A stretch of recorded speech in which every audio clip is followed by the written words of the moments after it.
Two things will change your life, how-tos and why-tos, and we're going to cover both of those. But before we get to the details, what to do, let me give you the broad answer first. Here it is. Tomorrow, you can do the most remarkable things, no matter what happens.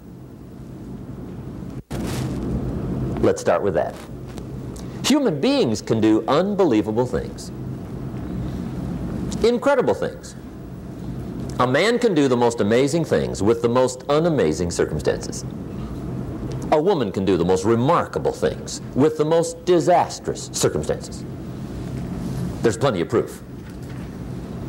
I found out kids can do remarkable things. That is, if they have remarkable things to do. I also found out if they don't have remarkable things to do, no telling what they'll do. But see, kids can do remarkable things. People can do remarkable things. I'll tell you why human beings can do remarkable things. It's because they are remarkable. That's why. They're not dogs, animals, fish, birds, amoebas. Humans are different than any other creation. When a dog starts with weeds, he winds up with weeds. And the reason is because he's a dog. But that's not true with human beings. Human beings can start with weeds and turn them into gardens. That's the advantage, being a human versus being a dog, turning weeds into gardens. Human beings can turn nothing into something, pennies into fortune, disaster into success. And the reason humans can do those remarkable things is because they are remarkable. So if I had a word with you tonight, one-on-one, just you and me, I think my personal advice to you would be, this year, 1981, reach down inside of you and come up with some more of those remarkable human gifts. They're there, waiting to be utilized. And then change anything for you you want to change. And I challenge you to do that because you can change.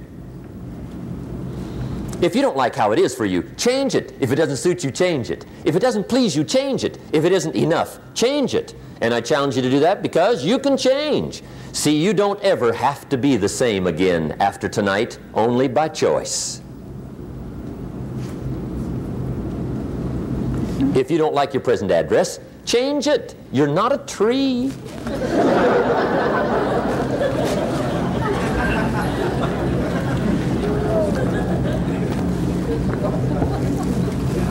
Now, let me give you 3 steps to personal development. Let's get down to the nitty-gritty. What does it take to really make the changes starting tomorrow? It takes more than philosophical pronouncement. I know that. It also takes more than enthusiasm. I know we're hearing a lot about enthusiasm these days, but see, that just won't do the job. We're still hearing the old cliches of the 30s, right? To be enthusiastic, you must act enthusiastic. But see, that's not going to help. After you have leaped about, there are some things you got to do, or it isn't going to change. See, you can get all excited about lifting 200 pounds till you get to the gym. And then you need a new excitement. And the new excitement is called discipline. Major step to human progress. Discipline. If there's one thing to get excited over, that's it. Get excited over your ability to make yourself do the necessary things. What could you make yourself do starting tomorrow that would change it all? No telling. Now, see, that's exciting. On any given day, you can massively change the direction of your life. Murder is a clear example that any one person on any given day can forever alter the course of their life. It just happens to be a negative act. But just as sure as you can commit a negative act, you can also commit a positive act and forever alter your life, whenever you wish. Now that's exciting. And whatever that act might be that changes your life. The guy finally takes a shotgun to his car. and blows out every window, destroys every tire, puts 100 rounds in this shabby old thing. And he says, I have driven this embarrassing thing for the last time. And not only will I never drive it again, nobody else will ever drive it again. And he lets that shuddering thing stand there for a while as a monument to the day he said, today my life changes. Now who can do that? Anybody. When can you do it? Whatever day you pick.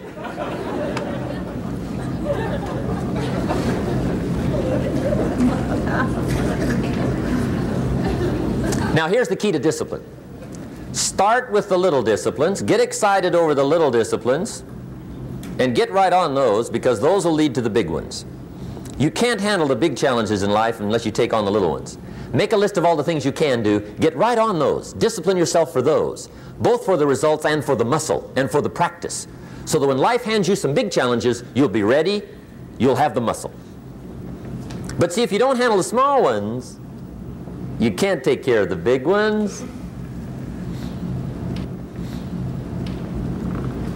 Okay, here's what else it takes for life change. Self-motivation. Key phrase, self-motivation. I don't know why we call it self-motivation. It's really the only kind there is. You've got to motivate yourself. Because I found out you can't change people. They can change themselves, but you can't change them. Lord knows some I've tried. But see, it won't work. People have to change themselves. I learned some of those lessons early. I built a little sales organization way back in those early days. I'm 25. And I had some nice people. I said, I'm going to make these people successful if it kills me. I almost died, right? I mean, you can't do that.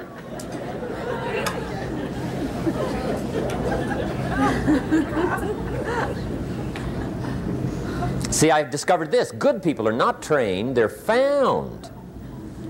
You find good people. You don't make them good, you find them good. Training really is for the purpose of finding good people. You don't need much instruction for a good person. Too much training probably means you got the wrong people.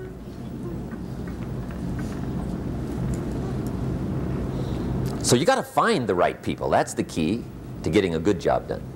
One of the major things we learn in management, lesson 1, don't send your ducks to Eagle School.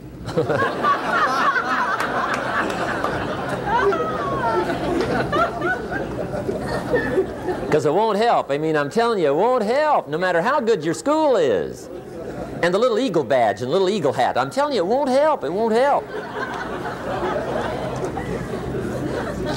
You can tell whether your school's done any good, right, is when it's over, right? The duck goes for his first rabbit and makes him a friend. You say, no, no, no. Anyway, so it takes self-motivation to really alter your life. And you don't want to give self-motivation away to somebody else and make it somebody else motivating you. The guy says, boy, if somebody just come by and turn me on. What if they don't show up? Right? See, you got to have a better plan for your life. Okay. Now, if you're excited and you're ready to change, let me give you 3 steps to start life change that can change your life, your personality, your lifestyle, everything can change. Here's the steps. Number 1, find out how things work. The first key to doing better is find out. To change your life, really, you need ideas. There isn't anything an idea can't change. And Schoaf taught me the major problem is lack of an idea, not a problem. At first I didn't have any money. I said to Mr. Schoaf, I don't have any money. He said, that's not a problem. Now see, up until then I always thought it was. Right? I was confused. He said, no, no, the problem is lack of an idea on how to create money and wealth.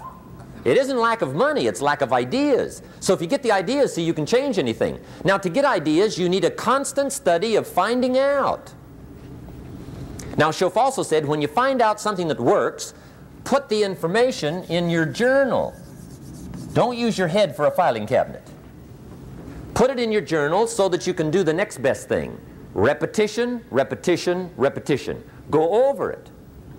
And if you repeat it, go over it, sure enough, someday, some mysterious day, The idea takes root, starts to grow, and shows up in your bank account, and your dress, and your personality, and your lifestyle. But capture the ideas in your journal. Find out how things work. Shoaff gave me this word for my life change. He said, study. Great word. If you wish to be successful, study success. If you wish to be happy, study happiness. If you wish to be wealthy, study wealth. Don't leave it to chance. Make it a study. Some people just go through the day with their fingers crossed. See, that won't do it. You've got to study the things that can change your economic, social, spiritual, personal life. Now, here's a qualifying phrase. And we'll have several of these qualifying phrases throughout the seminar. Here's the first one. You may not be able to do all you find out. I understand that. You may not be able to do all you find out, but you should find out all you can do. See, you don't want to wind up at the end of your life and discover that you've lived only 1/10 of it. And the other 9/10 went down the drain. Not for lack of opportunity, for lack of information. So that's number one, find out how things work. Now here's the best human virtue for finding out, curiosity. Make a note of that. Curiosity. Be curious. You might add a word to it that'll help. Childish curiosity.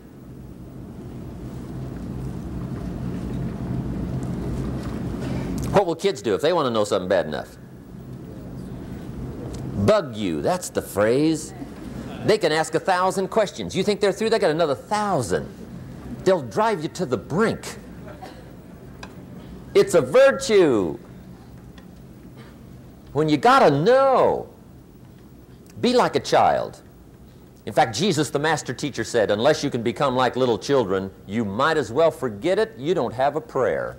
Excellent advice. You gotta be like children. 4 ways, in my opinion, to be like a child.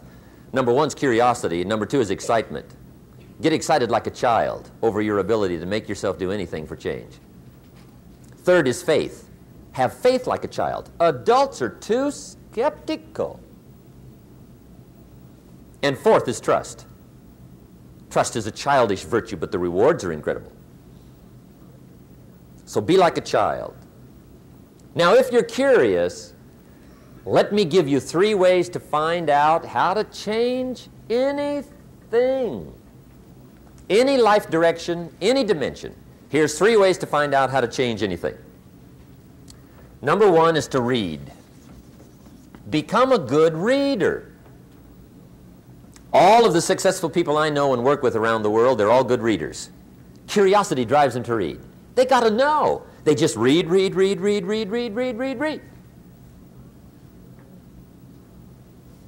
Become a good reader. Now that's my opinion. Listen to the other lecturers and listen to me and make up your own mind. Don't be a follower, be a student.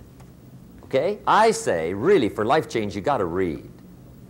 One way to learn is from your own experiences, but another way to learn is from other people's experiences. See, one book might save you 5 years if you read it.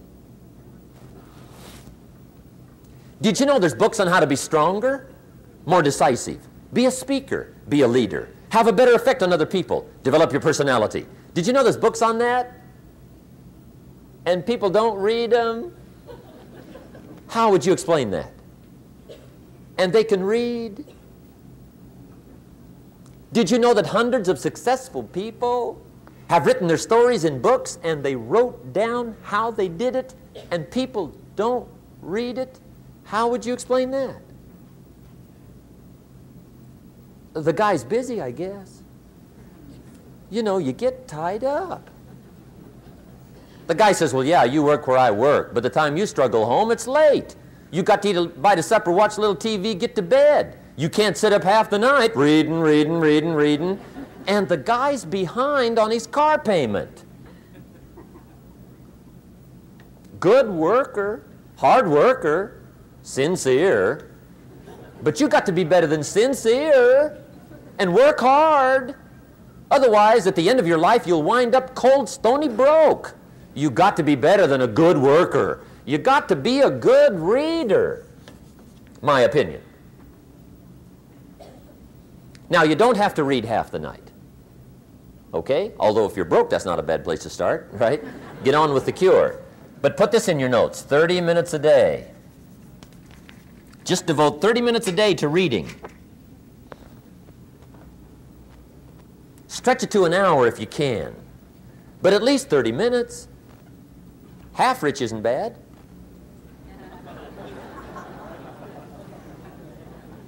"30 minutes a day, read something positive, something challenging, something inspirational, something instructional. At least 30 minutes a day."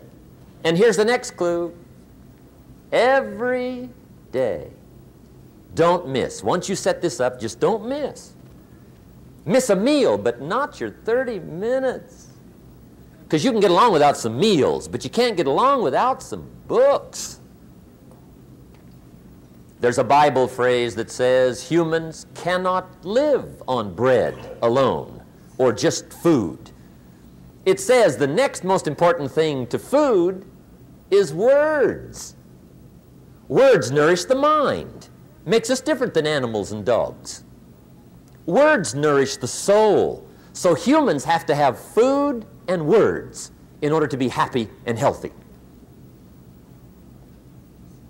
I told my staff the other day, some people read so little, they've got rickets of the mind.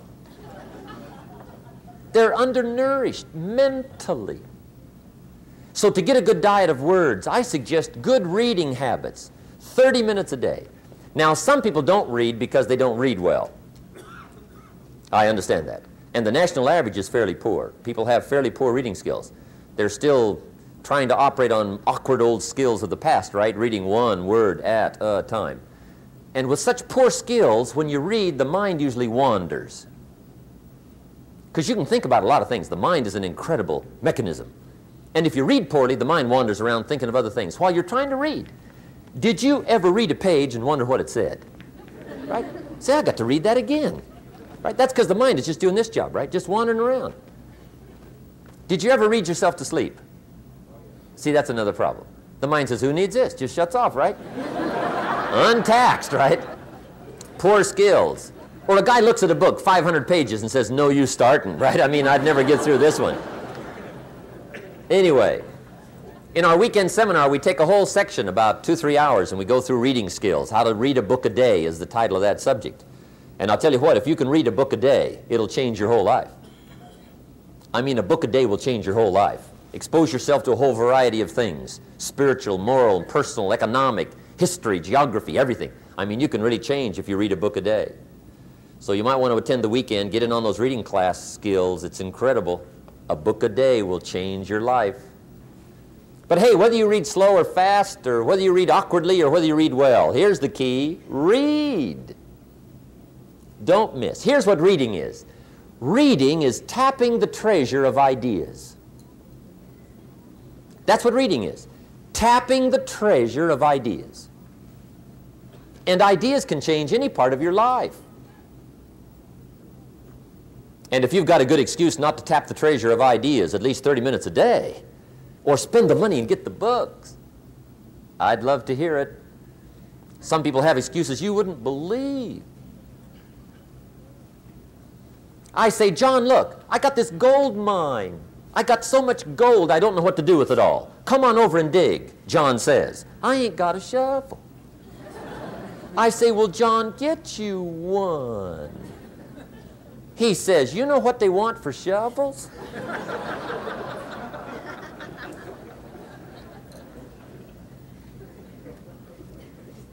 Let me give you the 2 books that started my library at age 25. My library now is worth many, many, many thousands of dollars, but it started with 2 books. Mr. Schoaf recommended these to me, got me started. Schoaf said, become self-educated. He said, standard education will get you standard results. And you can check those numbers and see if that's what you want. But if you want to go beyond that, you now have got to become self-educated. So he got me started on my library. He said, one of the ways is build your library. Now, I had a Bible, right? That was 66 books, so that's a pretty good deal. But here's what else he recommended. He said, number one, get the book Think and Grow Rich by Napoleon Hill. Think and Grow Rich, if you don't already have it. The title should intrigue you. Think and Grow Rich. I found that book in a second-hand bookstore. I paid 47 cents for it. I've still got it. It's one of the rare hardback covers. I read it several dozen times. Schoaf taught me repetition is the mother of skill. Some of the ideas in that book helped to change my life. As I look back on it now, the book was worth several $100,000, and I bought it for 47 cents. What a lesson I learned, the difference between cost and value. Before I met Mr. Schoaf, I used to ask, how much does it cost? After I met Mr. Schoaf, I asked, how much is it worth? I started basing my life on worth instead of cost, and everything changed. But that was book one, Think and Grow Rich. The second book he recommended I get was a book on nutrition. Schoaf said, study nutrition. I think that first book was by Adele Davis. Eat Right to Keep Fit, I think. I've got lots of them now, but I think that was the first one. Schoaf said study nutrition, and there's all kinds of books on nutrition. Just read them all. Some are a little weird, but read them all. Right? If you're weird, do the weird stuff. I mean, whatever. But read them, then make up your own mind. Remember, don't read and become a follower. Read and become a student. Make up your mind, find a plan that works good for you, but get the books on nutrition. Here's what Mr. Schoaf said to me. Vitality plays an important part in doing well. Vitality. He said some people don't do well because they don't feel well. It's not that they're not intelligent. It's that they're ill. They don't have the zing and the fire and the vitality to do well. So he put it right on me about studying nutrition. He said, Jim, you wouldn't believe it. He said, I got this friend of mine raises racehorses. The guy's got 9 books on how to feed horses. He does not have a book on how to feed himself. He said, my friend studies horse nutrition. Studies it. Vitamins, minerals, trace minerals, protein, amino acids, carbohydrates, fats, enzymes, proper balance for his horses. Schoaf said, he's a fanatic. And he said, you ought to see his horses. They're magnificent, beautiful, powerful animals. They can run like the wind.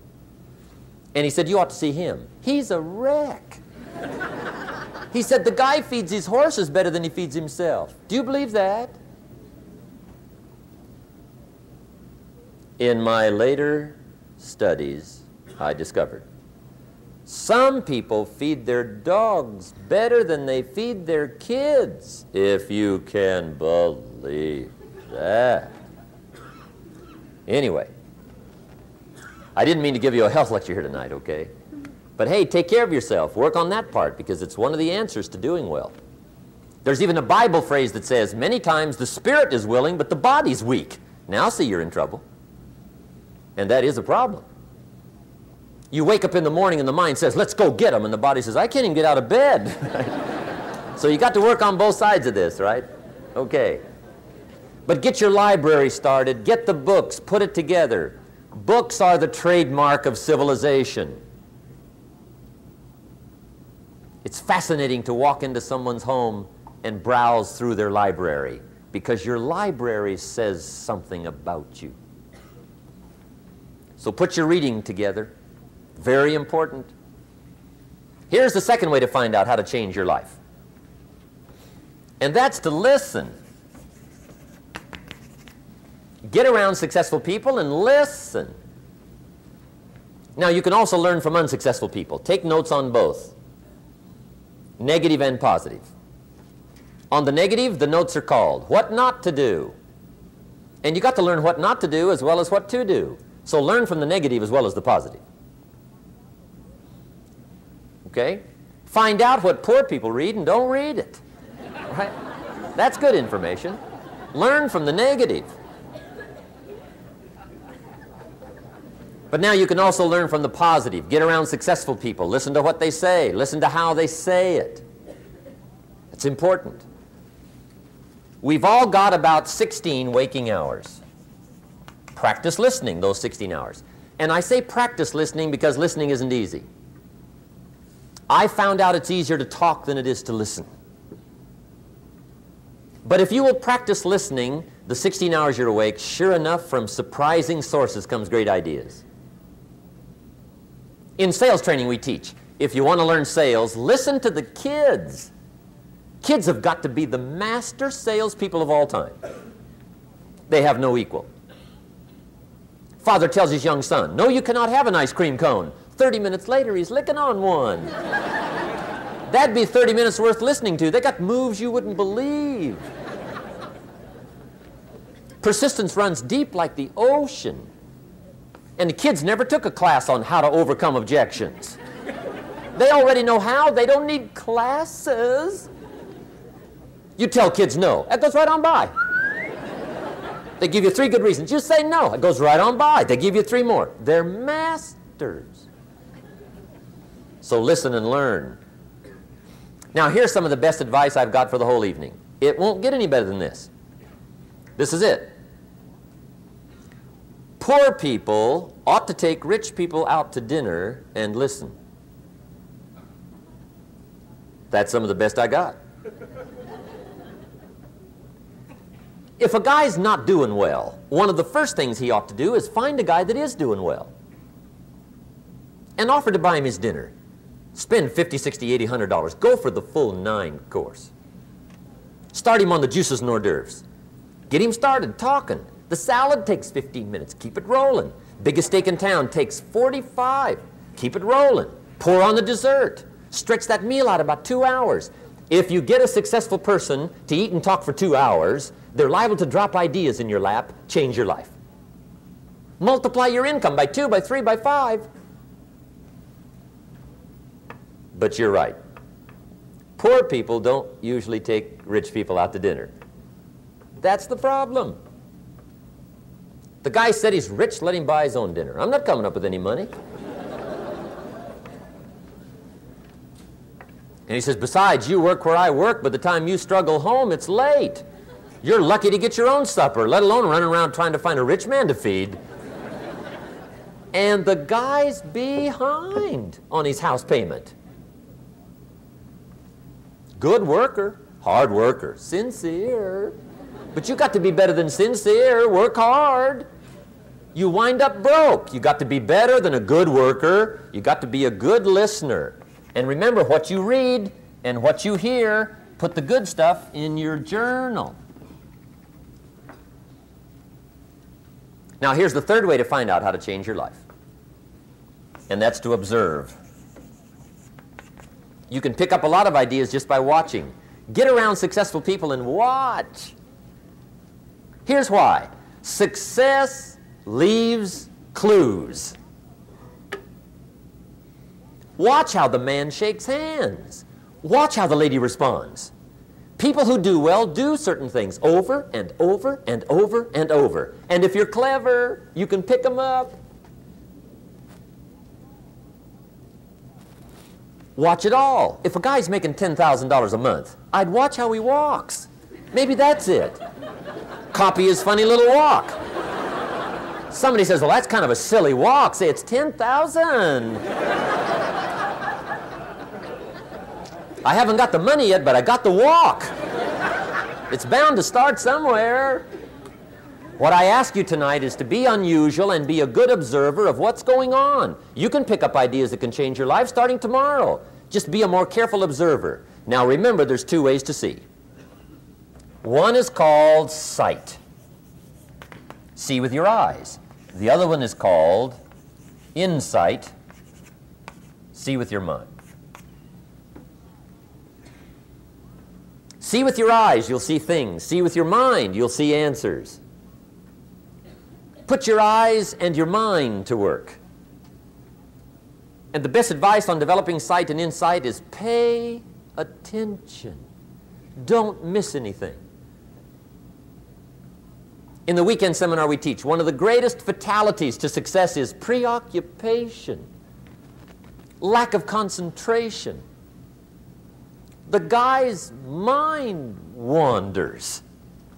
See, you wind up average. You've got to learn to zero in and concentrate. I read a good article one time, Reader's Digest. The title was, "Wherever you are, be there." Excellent. Don't miss anything. Now, we've lingered a little bit long on number 1 here for personal development. Find out how things work, but it's so very important finding out. And I've given you 3 ways to find out. Now, here's the second step to personal development. Okay, number 1 was find out how things work. Here's number 2, go to work.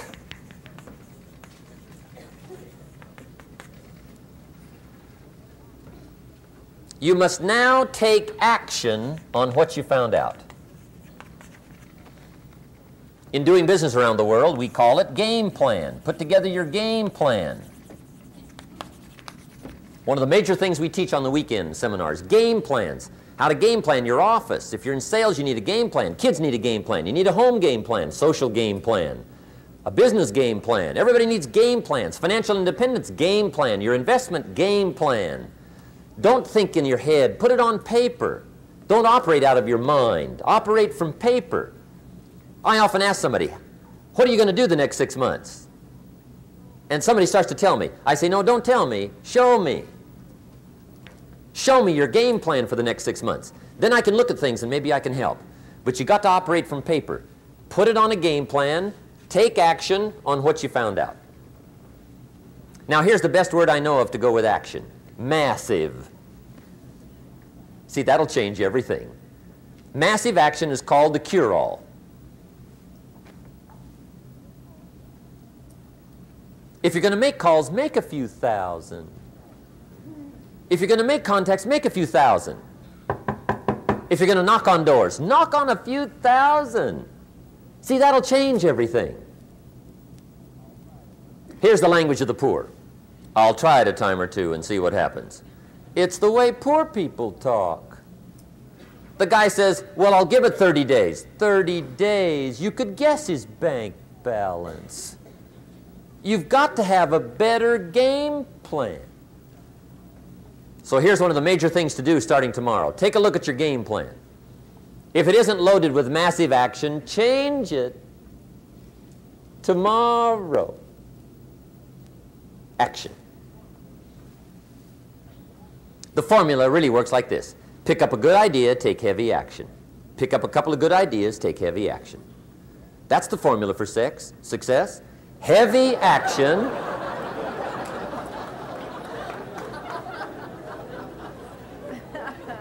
It's a good thing we can edit all this, right? The formula for success, take heavy action on a good idea, right? That's the ratio. Now here's the key. Don't wait till you've learned 2,000 or 3,000 things, because that way you'll use up all the time. And you could wind up smart and broke. And hey, it's okay to be dumb and broke. But if a guy's smart and broke, that's pitiful. Don't let your learning lead to knowledge. You'll become a fool. Let your learning lead to action. You can become wealthy. And there's many kinds of wealth. I understand that. Not just money. Money's one of the least of all values. I know some people with a lot of money that are very poor. Evita sings, as for fortune and as for fame, they are illusions. They're not the solutions they promised to be. So there's all kinds of wealth, but to get a big share coming your way, you've got to have a heavy action game plan. Now here's the third step to personal development, and we'll wrap up personal development. Step number 3, it's just a little caution, and all through life we need little cautions. This one simply says, don't try to beat the system. Find out how it works, work it, but don't try to beat it. Some people learn just enough to start slicing it, shading it, thinning it, cutting corners, and looking for cheap answers. See, don't fall for that. You'll wind up with a cheap life. Find out how it works best and do it that way. Even though it seems to take a little longer, do it right. Don't compromise with right. Now, under this step, here's another key. Be a quick learner. Don't let it take long to teach you. Learn quick. Don't run at the wall too many times.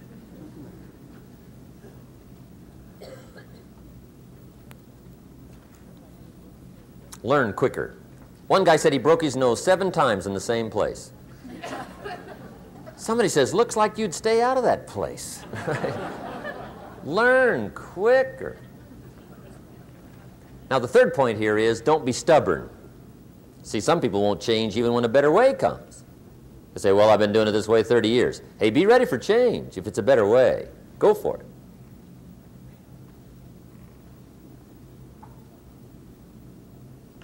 But don't try to beat it. Or you'll be like the guy that went to Las Vegas. He didn't have much money, so he didn't want to risk his money gambling. But he gets to Las Vegas, and the jackpot bells are ringing, the money's flowing, the lights are flashing, and he can't help himself. He's got to gamble. But instead of gambling with his cash, he decides to play the mental gambling game. And the brilliant scheme he worked out goes like this. He'd pick a number like number 3. Mentally, he would bet a certain amount of money on the number. And whether it won or lost, he would jot down that amount in his little pad. I would have won $5 if I'd have made that bet, just to keep track of it, win or lose. That way, come midnight, he can calculate how he's doing, win or loser, how much, only not his money. Keep his money. Just play this mental gambling game. So here he is around the gambling table, everybody else shelling out their hard-earned cash. He's got this brilliant scheme. Instead of betting with his money, he's betting with his mind, and he lost his mind.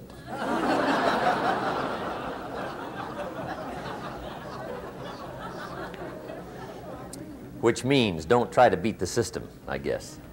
Okay, we have covered personal development. By the way, it's the longest subject, so take heart. The rest of them are a lot shorter.